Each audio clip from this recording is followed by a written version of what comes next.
இன்னும் பார்த்தீங்கன்னா, நம்ம 7 மாசத்துல பார்த்தீங்கன்னா, நம்ம R15 வாங்க போகிறோம். நம்மள மாரி மிடில் கிளாஸ் பசங்கலாம் பார்த்தீங்கன்னா, R15 வாங்குறதே மிகப்பெரிய ஒரு கனவா வச்சுருப்போம். அதே மாரி தாங்க எனக்கும் இருக்குது. நான் பார்த்தீங்கன்னா, வேலைக்கு போய்க்கிட்டே R15 வாங்க போகிறேன். என்ன மாரி நீங்களும் கஷ்டப்பட்டு வாங்கியிருந்தீங்கன்னா, மறக்காம கமெண்ட் பண்ணுங்க. நம்ம சேனல்ல பார்த்தீங்கன்னா, ட்ராவல், விளாக் அப்புறம் வந்து நான் இப்போ வந்து பைக் எடுத்தா பற்றி பார்த்தீங்கன்னா, நம்ம சேனலில் பார்த்தீங்கன்னா, ட்ராவல் சம்மந்தப்பட்ட வீடியோஸ் வந்து நான் போஸ்ட் பண்ணலான்னு இருக்கேன்.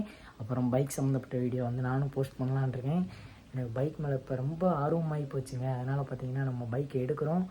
ஏரியாவில் வந்து மாஸ் பண்ணுறோம். அது போக பார்த்தீங்கன்னா, என்ன மாதிரி மிடில் கிளாஸ் பசங்களாம் பார்த்தீங்கன்னா, ஐஃபோன் எடுக்கிறதே பெரிய கனவு. அதையும் நான் அச்சீவ் பண்ணிட்டேன். அடுத்து பார்த்தீங்கன்னா, நம்ம ஒரே குறிக்கோள் பார்த்தீங்கன்னா, R15 அச்சீவ் பண்ணுறோம். இந்த வீடியோவில் நீங்கள் ட்ரெய்லி எபிசோட் 1 எபிசோட் 2 நான் பார்த்தீங்கன்னா வீடியோஸ் போடுறேன். போடவா வேண்டாமான்னு மறக்காமல் கமெண்ட் பண்ணுங்கள். இதே மாதிரி தொடர்ந்து வீடியோஸ் போடுறதுக்கு நம்மள மாதிரி மிடில் கிளாஸ் பசங்களுக்கெல்லாம் பார்த்தீங்கன்னா சப்போர்ட் பண்ணுங்கள். மறக்காமல் நம்ம சேனலை பார்த்தீங்கன்னா சப்ஸ்கிரைப் பண்ணி வச்சுக்கோங்க. இன்றைக்கி கொஞ்சம் என்னன்னு தெரிலங்க, உங்கள் கூட பேசுகிறதுனால பார்த்தீங்கன்னா எனக்கு ஹாப்பியாக இருக்குது. தொடர்ந்து இதே மாதிரி நம்ம பேசிக்கிட்டே இருப்போம். சந்திப்போம். நாளைக்கு ஒரு வீடியோவில் சந்திப்போம். Bye. Love you so much. நீங்களும் love you so much. Tata.